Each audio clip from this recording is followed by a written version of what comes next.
This program is presented by Birch Gold Group, the precious metal IRA specialists.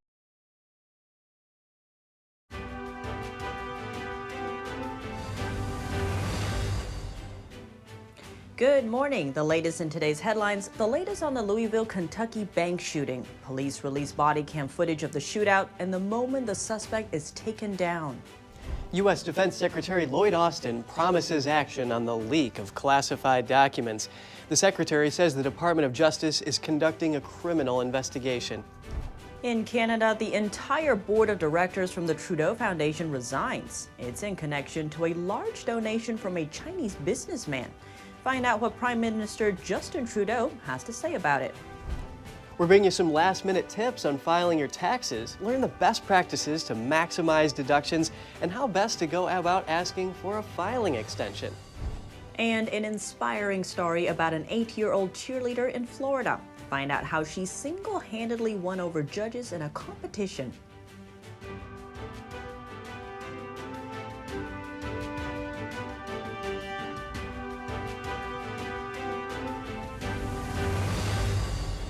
Good morning. Welcome to NTD. I'm Kevin Hogan. And I'm Tiffany Meyer. Today is Wednesday, April 12th. New footage of the Kentucky bank shooting has been released showing the moment the suspect was taken down. But first, we're going to start with an update on the leaked Pentagon documents. Defense Secretary Lloyd Austin vows to leave no stone unturned to find the culprit. NTD's Daniel Monahan has more on the Secretary's comments. Austin said he was first briefed on the document leak last Thursday. A Pentagon probe is zeroed in on documents dated February 28th and March 1st.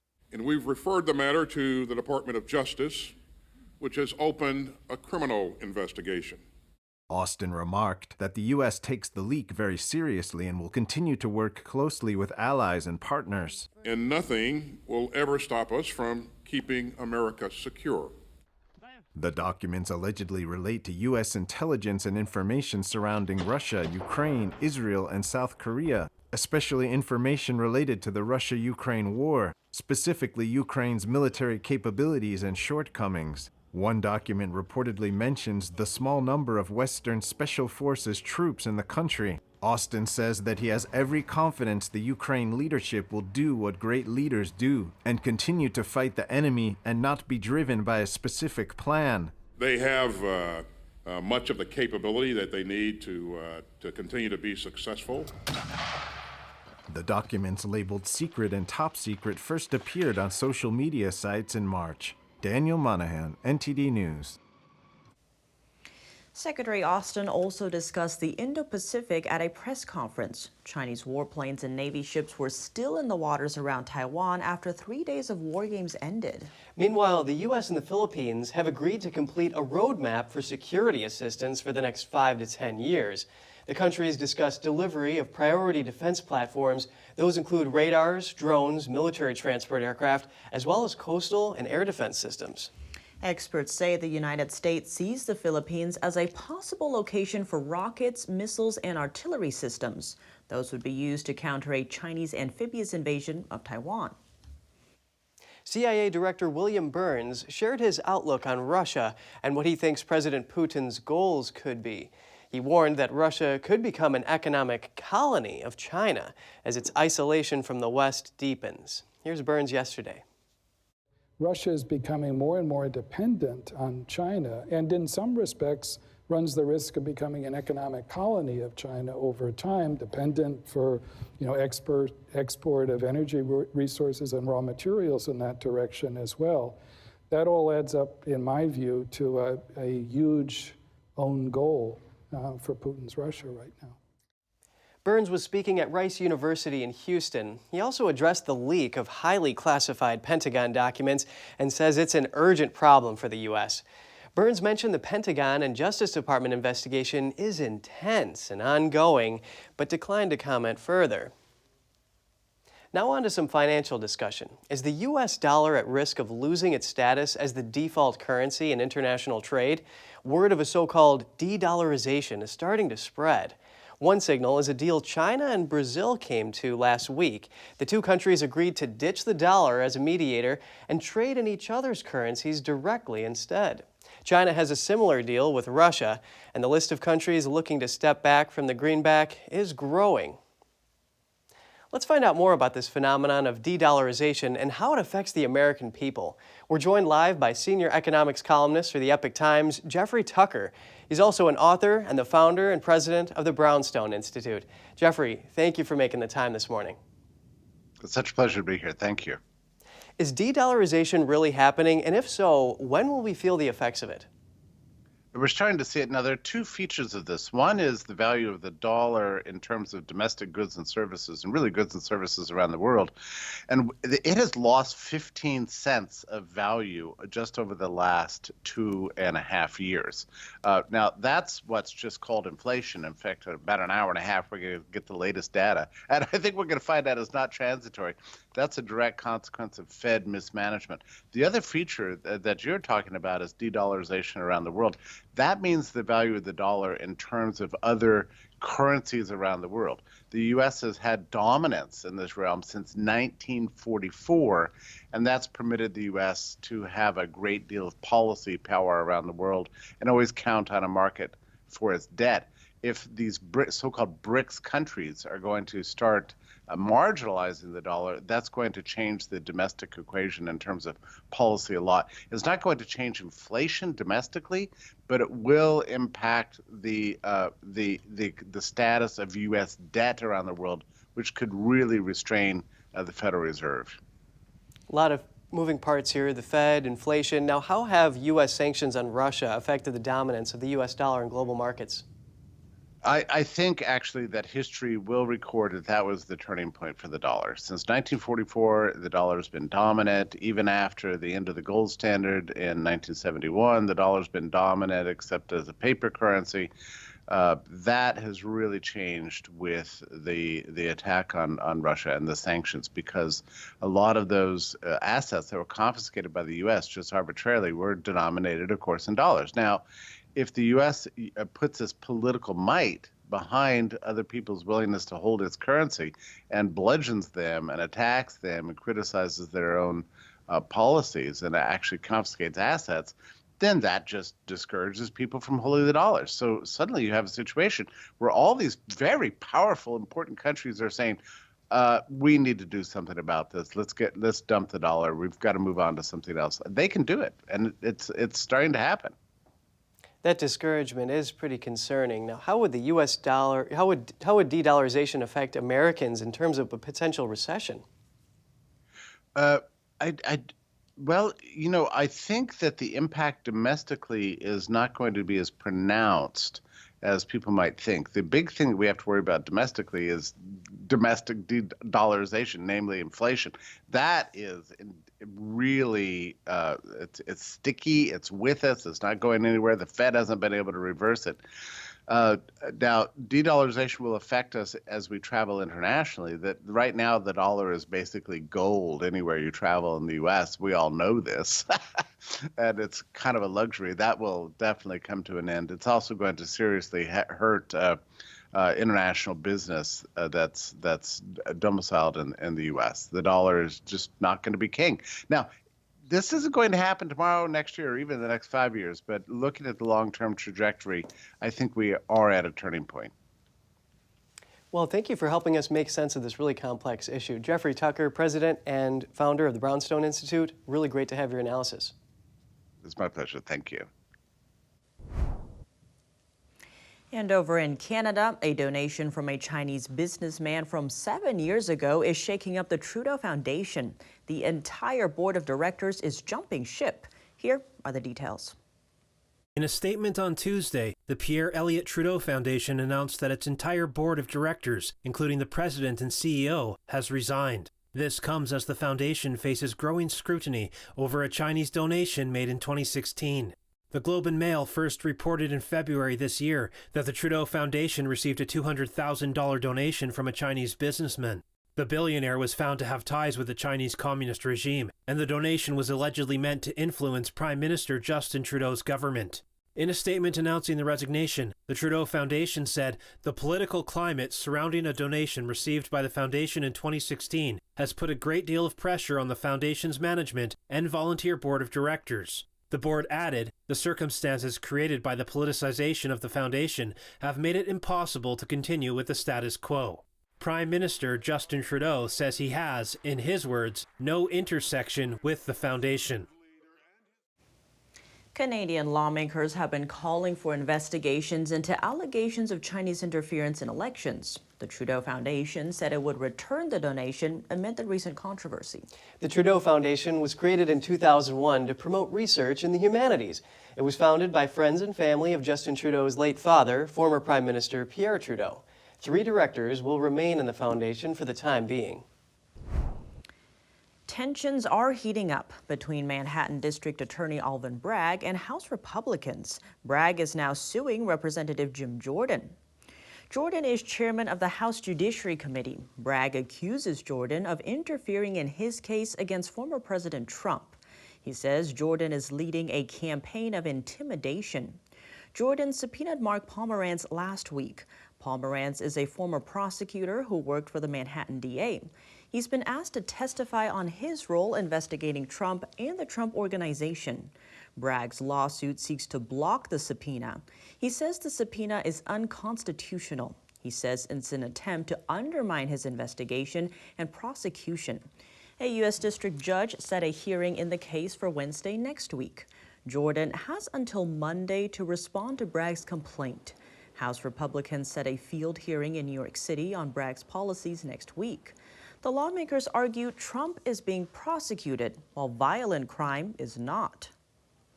In a separate case, Trump will be heading to New York City tomorrow. That's in regards to Attorney General Letitia James' fraud lawsuit. He faces questioning scheduled to take place in James' Manhattan office. And former First Lady Melania Trump is looking to dispel rumors about her stance on Bragg's case. She's been mostly silent since her husband's arraignment. Her office tweeted out a statement yesterday. It says news organizations have made assumptions about her stance and cited unnamed sources to bolster their claims. She asked people to exercise caution and good judgment when determining if stories about her are accurate. The statement declares particularly when they fail to cite Mrs. Trump as a source of information. Mr. Trump also made a declaration in an interview yesterday. He says he'll never drop out of the presidential race. The former president says it's not his thing. The Democratic National Committee has announced the location for its 2024 convention. President Biden chose Chicago as the spot yesterday. The Windy City beat finalists New York and Atlanta for the site. Officials say Illinois Governor J.B. Pritzker played a big role in the decision. That's because Pritzker pledged to finance the convention with his own money and by fundraising. Pritzker says the state's defense of abortion access was a deciding factor. He downplayed criticism of Chicago being plagued by homicides. Republicans could cite rising crime rates in Democrat-run cities as an issue to voters. Both Democrats and Republicans are zeroing in on the critical Midwestern region ahead of next year's presidential election. The GOP is holding their national convention in Milwaukee in July of 2024. President Biden's drug czar has declared a new threat to the nation. He says fentanyl mixed with xylazine is causing a growing number of overdose deaths in the U.S. Xylazine is an animal tranquilizer with the street name Trank. A federal plan is needed to address the crisis. The Biden administration has 90 days to publish its response plan and 120 days to send guidance to agencies on how to put that plan into effect. And coming up, a fire at a recycling plant in Indiana spewing toxic smoke. Over 2,000 people forced to evacuate. Officials say it could burn for days. And we bring you some last-minute tips on filing your taxes, learn the best practices to maximize deductions, and how to best go about asking for a filing extension after the break.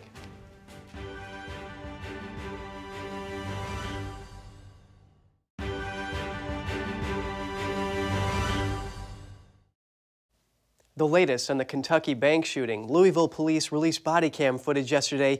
It shows the moments when police arrived on the scene and were ambushed. Both responding officers were hit. Please note, this report contains content that some viewers may find disturbing. Here's the video.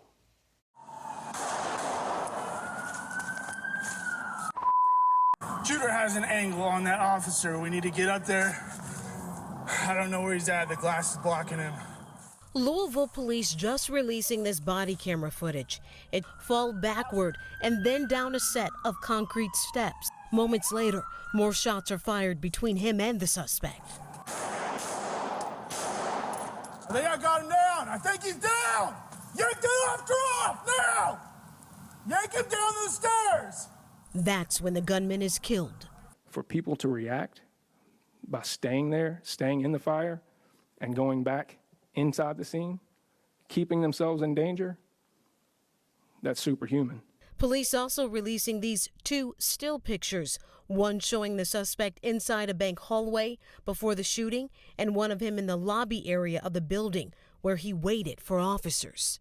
Authorities say it was a targeted attack with an AR-15 style rifle.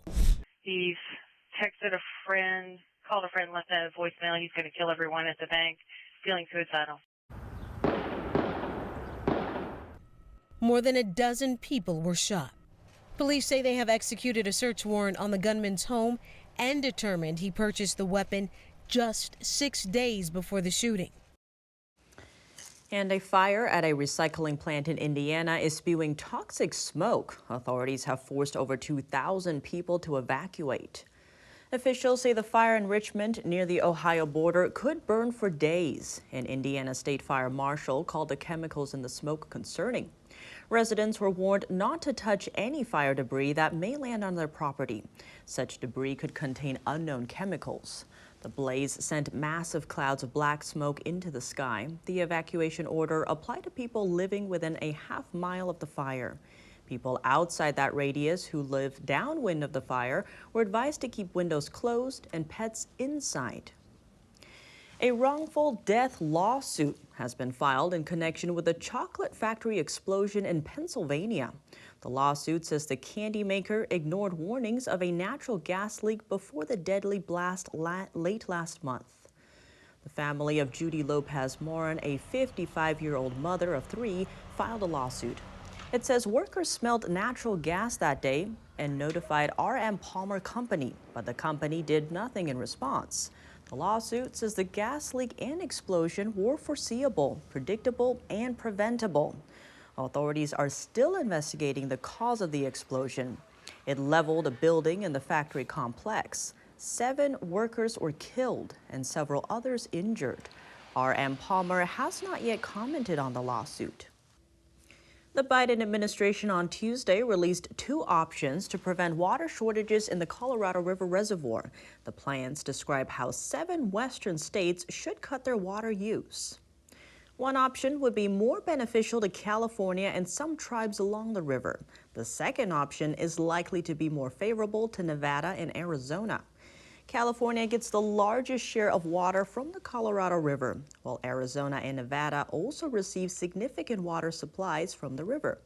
The nearly 1,500-mile-long river serves 40 million people across 7 states. It also generates hydroelectric power for regional markets and irrigates nearly 6 million acres of farmland. The April 18th tax filing deadline is coming up, but taxpayers in states hit hard by disasters have more time to file. For example, New York pushed its deadline back to mid-May, and in Mississippi, where a lot of tornadoes hit, they have until the end of July. And in California, all the storms and mudslides caused the deadline to be set to mid-October. I wanted to learn more about requesting an extension and some filing tips, so I spoke with an expert. Check it out. Please welcome Joel Griffith, who is a research fellow for financial regulations at the Thomas A. Rowe Institute for Economic Policy Studies. It's great to have you on the show today, Joel. Hey, thanks for having me.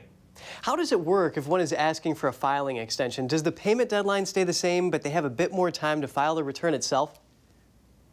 Well, the extension gives you about 6 months in which you can go ahead and actually file your tax return, but the amount that you owe is still due on the tax filing date. So if you owe $5,000, and let's say you're not sure about what you owe, but ultimately you end up owing $5,000, if you fail to submit that payment with that extension paperwork, you're going to pay a penalty, a monthly penalty on the amount that you actually failed to pay. Now, let's say you owe $5,000 and you failed to submit zero of that payment on the tax deadline. So long as you filed a filing extension, your penalty amounts to 0.5% of that $5,000 that you owe. 0.5% monthly is your penalty, plus interest.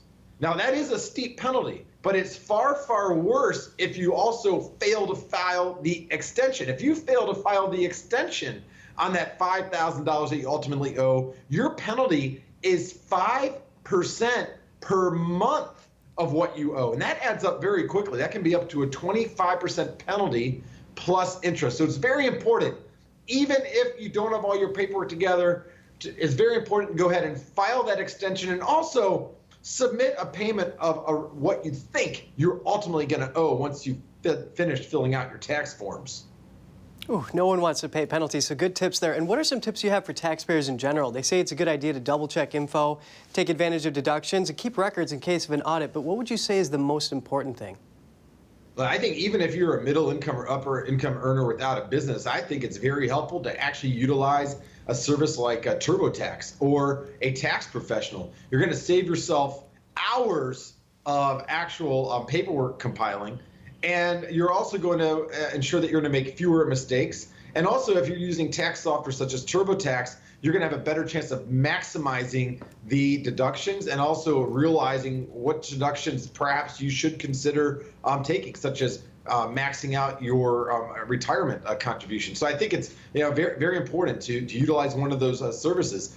Second of all, consider getting audit protection. We heard a lot about all the new agents that the IRS is auditing. Ultimately, they're going to hire 87,000 new tax agents. Now, that's going to be in the future, but even today, you do run an audit risk, especially if you're a business owner and especially if you are in a higher income bracket. Going ahead and spending a few $100 extra if you're using TurboTax, for instance, that can give you, at the very least, the peace of mind that if you're audited, some of those expenses are going to be covered. Because an audit is very, very costly. Even if you had paid your tax bill in full, you can still end up incurring tens of thousands of dollars in legal expenses. Maximizing deductions, minimizing audit risk. These are some great tips. Research fellow Joe Griffith, thank you so much. Thanks for having me. Coming up, it's game day, but your teammates don't show up. What are you going to do? An 8-year-old cheerleader had an idea.